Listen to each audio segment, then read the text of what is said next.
Hello and welcome to Stories That Shape Us. My name is Joanna Daniel. We've been talking about abandonment since Sunday, and I want to talk about how to forgive when you've been abandoned. And I'm going to use the story of Joseph to help to explain some practical ways that we see from his story how he forgave when he experienced abandonment. He knows something a little bit about like that. So now, I want to say that the principle of forgiveness is different than the practice of forgiveness. The principle and practice of forgiveness is different. In principle, as in principle, Joseph may have forgiven his brothers, but that day when they turned up unannounced, of course it was unannounced, but he didn't think he'd ever see them again. Now he had to do the practice of forgiveness. Now, whenever I hear this sermon preached, I think people focus on the fact that Joseph was forgiven and how amazing that is, and forgiveness is amazing. But I want to talk about how practicing forgiveness, though he may have purpose in his heart to do it, how practicing it may have challenged him. And so if you are learning how to forgive after abandonment, you might find that though you agree with forgiveness in principle, practicing it, carrying it out daily may be a challenge for you. I saw a post, I think it was last week, that says, if you're trying to forgive, then that means you're not forgiven. And I don't agree with that, because I believe that we have to learn how to walk it out day by day by day. That's the reality. And sometimes we can, in principle, say we believe in it, we want to do it, but then how do we do it day by day? That's another challenge. So though he may, as I said, forgiven, he needed now to practice it. They turned up. What was he going to do? Now he needed to carry out a thing that he may have purposed in his heart years before, and may even feel at peace about it, as you may have done. You may feel at peace that I've forgiven, but there's this thing that comes up. What do I do with that?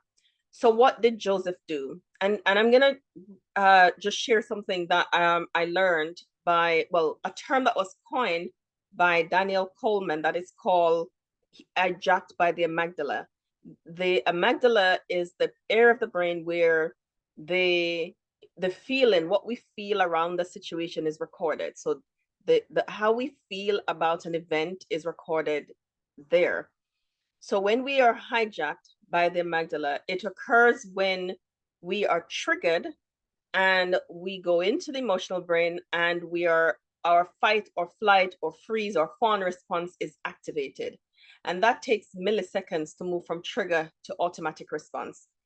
So I'm reporting that. So when that happens, we sense a threat, even though it might not be threatening. So let's look at what happened that day when Joseph's brothers turned up, and immediately that may have happened. Joseph went immediately, because we don't plan it to be for amygdala to be hijacked. We don't plan it. It just happens. It takes milliseconds to move from trigger to automatic response. It was a normal, regular day for him, and boom, his brothers turn up. He never thought he would have ever seen them again. The last time he saw them, they're thrown him in a pit. They sold him into slavery, and he thought that was it. I was never going to see them again. Maybe he had accepted his life in this new place. He had settled. He was doing well. His nervous system was not on hypervigilance. He never thought that was it. There was distance. He was fine. Here they are. They turned up, and immediately Joseph would have gone back to that day in his emotions, in his feeling, because the hippocampus that records the who, what, where, and when would report the situation. The amygdala and the hippocampus works together, and his frontal lobe is overwhelmed. And when we are triggered, our frontal lobe is not working, it's offline, right? So Joseph is in this place of emotional uproar, remembering the distress that he felt that day, remembering the tears and the agony and how he begged, and his utter disbelief that they weren't going to be merciful. They weren't going to show any empathy towards him. And this was his life now. So if you can imagine what that felt like for you as you deal with abandonment day by day by day. And we know that it's not only children that is abandoned by their parents. We know adults are too. When you're abandoned as a child, sometimes the relationship doesn't change into and become a loving, caring one when you're an adult. So those are some of the things that may have happened when you have a memory, when you're triggered, when they phone you out of the blue, when they turn up, when they demand, when, different things may send you back into that place. So you're feeling those wounds all over again. And that might make you think that you've not forgiven or you can't. It's just something to bear in mind when it's happening, so you know that you may have forgiven. And on those days, you may have to practice the principle a little bit more. So what were some of the things that he did?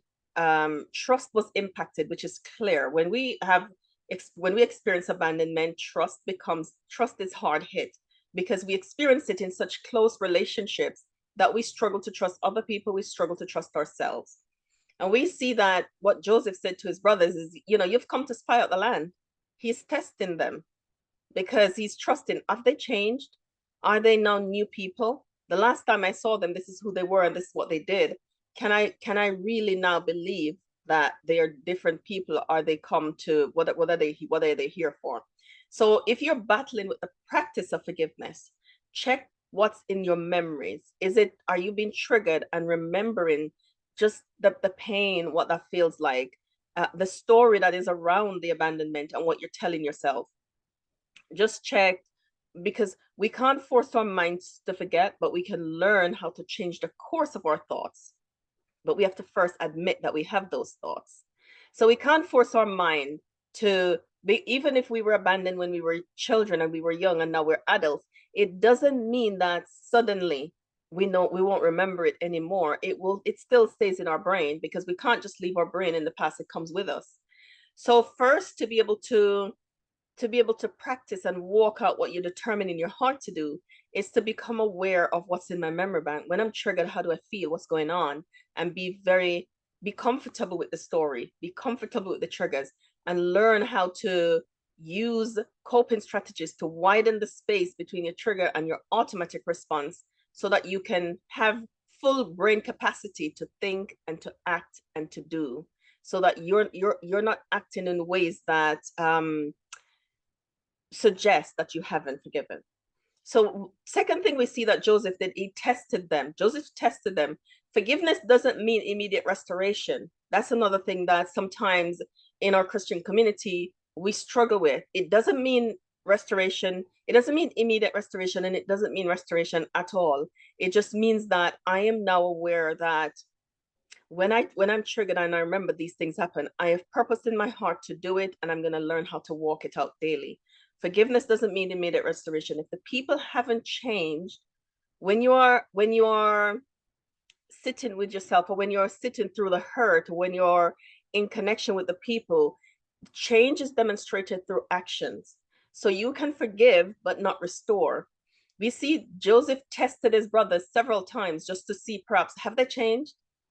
Are they different men now? What kind of people are they now? And I know sometimes we don't read the story like that, but when I read it through the lens of working with people often to heal forgiveness and to heal traumatic incidents of abandonment and rejection, we know that this is a real part of what we have to walk through. So remember, trust is going to be impacted, which might impact your ability to forgive, to practice the principle of forgiveness. And forgiveness doesn't mean immediate restoration or restoration. Indeed, it might mean that you have to create distance and separate and love the people, because if demonstrated change hasn't happened, they're going to keep doing the same thing to you over and over and over again. And you're putting yourself and your body through difficulty. When your nervous system is going to be continually dysregulated, you're going to be at the risk of illness, right?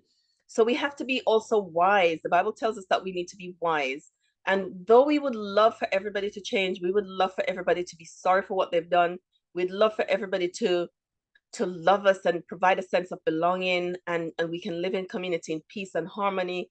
That there's true that people are at different stages of their journey, and you might be at a stage of your journey, and the people who usually caregivers who abandon you haven't moved at all, and they're still where they are. We can love them, and we can have sympathy, we can have empathy, while still not exposing ourselves to harm.